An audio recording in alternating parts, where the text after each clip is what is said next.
Welcome to the Hustle Wing podcast. Hustle Wing is the leading marketplace for side gigs.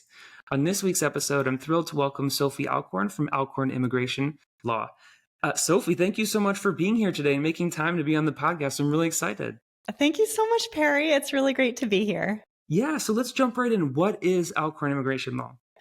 Alcorn Immigration Law is the leading law firm for startup founders and global technology professionals to get the right visas and green cards to legally live and work in the United States. So whether that means you want a job at a company, you want a side hustle, or you want to create your own startup eventually, we help founders and brilliant people from all over the world achieve their American dream every day.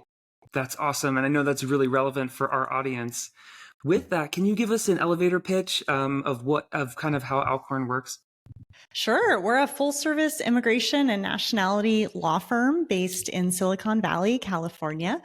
Our attorneys do H-1Bs, O-1As, EB-1As. If you're familiar with immigration, there's a lot of jargon, but you know what that is. It's tech worker visas and green cards.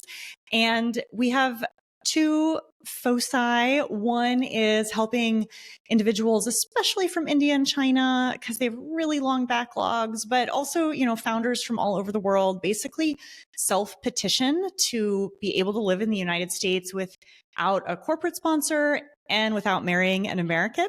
And then as their companies and projects grow, we love to stick around and grow with them. And as they hire, we love to help them, bring the world's top talent to their teams through H-1B transfers and perms and other immigration services to be able to build whatever crazy, amazing, emerging technology or other project inspires them. So that's cool. So they can start with you guys and they can scale with you guys. Yeah, absolutely. We are there from the beginning and we will take you to exit, IPO, and beyond. That's awesome. It's really noble work in the sense that working in the tech industry, I saw counterparts from all kinds of backgrounds, and they sometimes would get in these working situations where they got taken advantage of because they had to lean on the employer to get sponsorship. So what you guys are doing is really cool. It's a super tough system because our law divides up the incentives. So for most categories of people, if you want to move here, you need some sort of American to stick their necks out to help you. And it can be a decades-long process.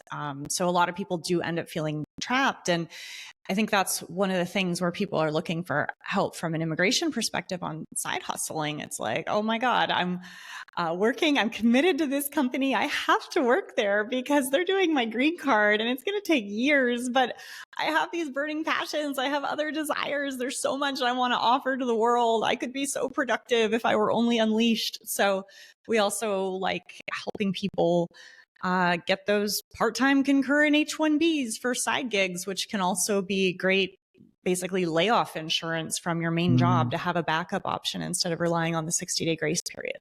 That is a perfect segue to talk to it.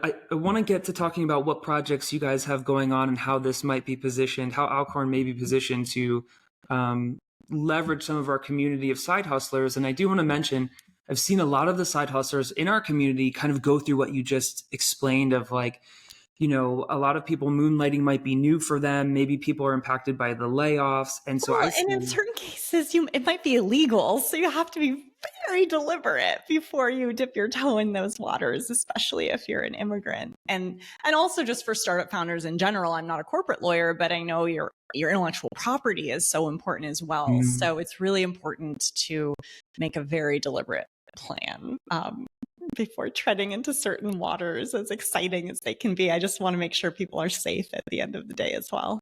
Yeah, that's critical. So talk to us. I know different companies have stealth projects that are in the works that are, on LinkedIn or whatever. Yeah. Do you, what projects or really what I'm getting at is what roles might side hustlers fit into at Alcorn that are coming up, to the extent that you can talk to us about them? Okay, thank you. Well, I'm all about the intersection of law and technology, immigration law, AI. expanding access to education and improving immigration access in our educational system in the US. So my lifelong dream would be to basically fix immigration law for the United States and then fix immigration law for the world. So there's a lot of stuff I need help with along the way. One recent example is I've worked with several side hustlers recently. We're just in the final stages of my book, Ask Sophie, the Founder's Guide to Visas and Green Cards, which is going to be released in September. So you can sign up for our waitlist at alcorn.law/book. So that's very exciting. I also, even though there's ChatGPT, I do work with a number of contractors for legal type writing. I still need humans to make sure things make sense. It's very important in the law. It's that like last mile, that last 2%. It's like a self-driving car. It has to work at the end of the day. And I've also seen a return to in-person events in the San Francisco Bay Area. And so I've actually been scratching my head lately of like, wow, I need humans to help me network and manage my own events. Like I could have a booth at TechCrunch Disrupt if I knew people who could help me staff it. I'm speaking on stage there. I won the Audience Choice Award. They're asking me to do 2 separate TechCrunch plus lounge events as well on H-1Bs and O-1s. And it's like, well, I could have a booth, but I don't know people in San Francisco who can help me run in-person events right now. So that's like a very practical short-term thing. And then, some things are still stealth mode right now, but I love that intersection of law and technology. And I'm always inspired when I get to meet amazing developers. So, I'd love to connect based on passion and then keep you in my digital Rolodex of people to know as some of these projects evolve and expand. Exciting. So it sounds like some events planning help, maybe if you're local to San Francisco, and then there's always projects going on kind of in the But, I have other ideas too. Like there's so many international students at every US college and university who have no idea what their immigration options are, and their schools are kind of in a bind and can't really tell them how to get green cards. So if I had a network of people in every, let's start with Stanford, Harvard, and MIT, but we can roll it out to every college in America that has international students. People need like peer support. They need access to resources. I could have like a whole coaching program. So if you want to help me build any of this, feel free to reach out. That's awesome. Well, that's perfect. We'll post this on the Hustling page and we'll help you find some folks. With that, I'd love to just dive into the story and a little bit of your background. You kind of touched on it. And what I think is so cool about you is you have this bigger vision, this bigger goal of changing immigration law for the United States as a whole. And you get to work on bits and pieces of that puzzle every day, which is really neat. But how did you end up here? How did you come to this place? I would love to hear your story. Thank you. Thank you, Perry. I grew up in Southern California as the daughter of an immigration lawyer and an immigrant. My mom is from Germany. And so my dad had his own law firm since the early 80s before I was born.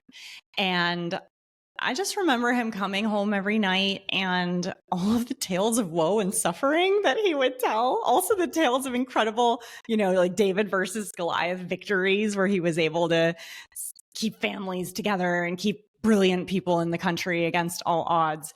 And we would have friends over for dinner from Vietnam or India or South Africa or Russia. So it was no big deal. And so I grew up with this very blessed cosmopolitan view of the world where, in which he taught me that, every human is basically looking for the chance to make a better life for themselves and their families. And so I didn't necessarily see myself through any sort of like political lens. It was more about our shared humanity. And then as I grew up and I went to Stanford undergrad and I studied abroad in Germany and Russia and Italy, and I lived in Spain. And so all of this just reinforces our shared humanity. I was a stay-at-home mom for a while in Mountain View, and I had kind of put my law career on the side for a while because I wanted to focus on my babies. And all my friends at the park were these brilliant women from around the world who were the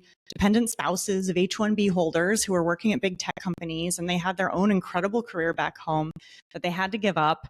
And they couldn't understand A, why I wasn't working, but B, they actually thought my job was cool. And this never happened until Trump really, made a big deal about immigration. And then people were like, oh my God, immigrants are amazing. Why don't you do this again, Sophie?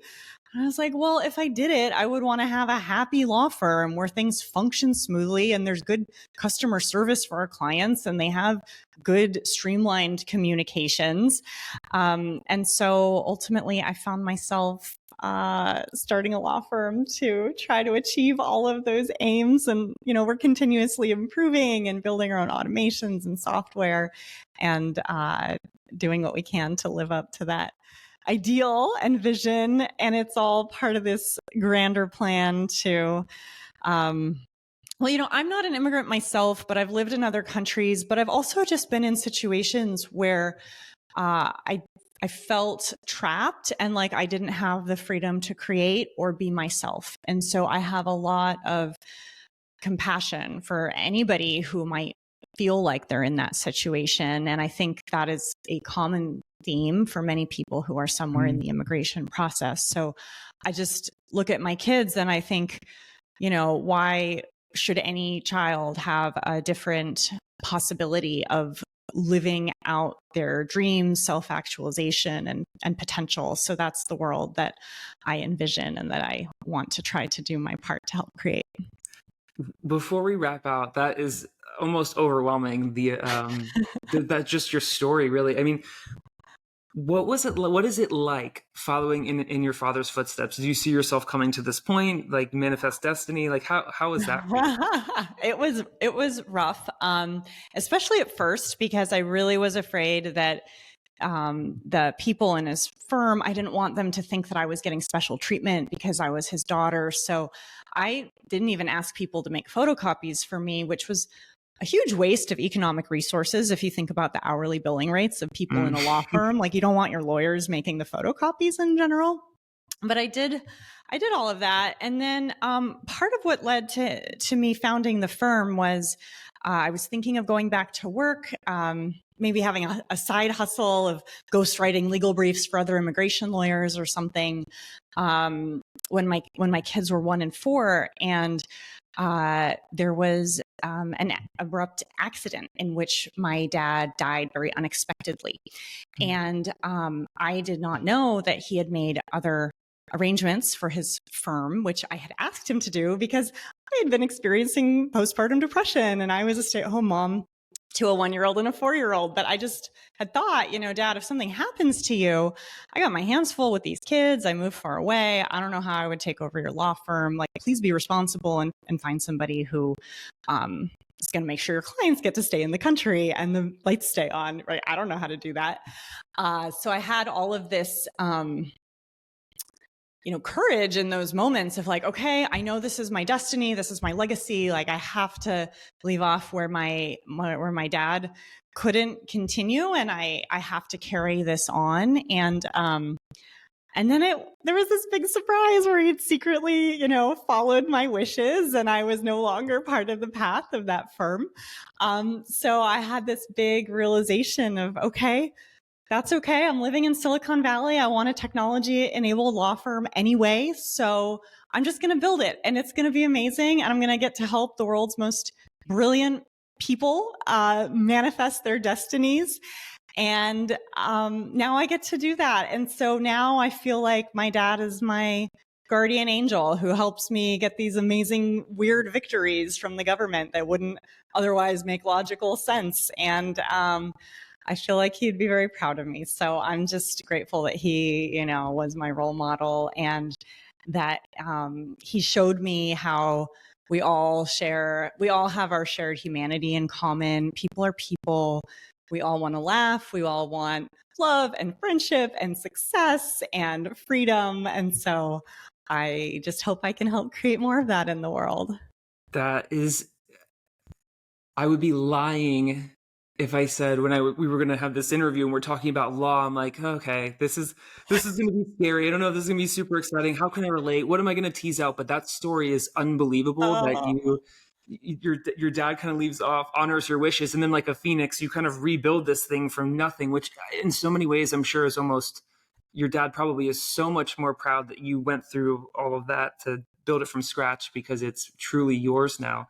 yeah. Um, Thank you, Perry. I appreciate it. yeah, what you're doing is really it's pretty powerful stuff, and it's really cool. I think allowing people to have their purpose, it's just really, really an important piece of the human experience. So, Yeah. And here's the weird spiritual part. Like, I like getting acupuncture. I do yoga classes and we talk about chakras, right? So if you just think of the earth as a body and the energy needs to flow, right? But then certain things are blocked. It's like, how can I release the blockage, like acupuncture, to help the energy flow in the system more freely? So, like, border walls, visas, old treaties, laws, all of that is like, tissue that needs to be like worked out so everything can flow freely. So sometimes I think like, okay, each visa is like a needle of acupuncture. And if I can just like help, 1,000 or 10,000 people live their dreams, it'll do so much to help the world. So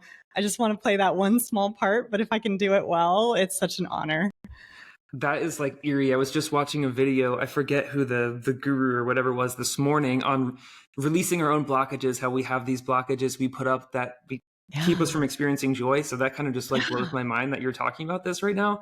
Wow. Well, I spent so much of my life blocked to be myself because I was like, oh my God, I don't know what people are going to think. I'm weird. I'm smart. Like, I'm out there, like, what if I am actually myself? Will people like me? And the amazing thing is, time and time again, it's like, yeah, the more ourselves we are, not everybody likes us, but then the people who really stick, the places where there's really a true connection, it's so much more authentic and amazing. Yeah, and I think your thing, which is really cool, is like when your purpose is giving back to other people, or it involves this thing of a level of selflessness to kind of help other people. I think those goals are really cool too, and you start attracting people that want the same and they want to help other people. So with that, I could go on forever, and I could probably talk to you for days and days. But well, let's do that. We'll hang out. It'll be great. I know that you talked about the book, so I want to let our audience know where they can find you. We're going to post a job thing on Hustling, but where can they find out more about Alcorn Law, and tell us about the book? Okay, great. Our website is www.alcorn.law. That is where you can find all of our resource pages, my podcast, Immigration Law for Tech Startups, all of my TechCrunch articles, which are normally behind a paywall. We repost 1 week later on the website. They're accessible for free, hundreds of articles at this point.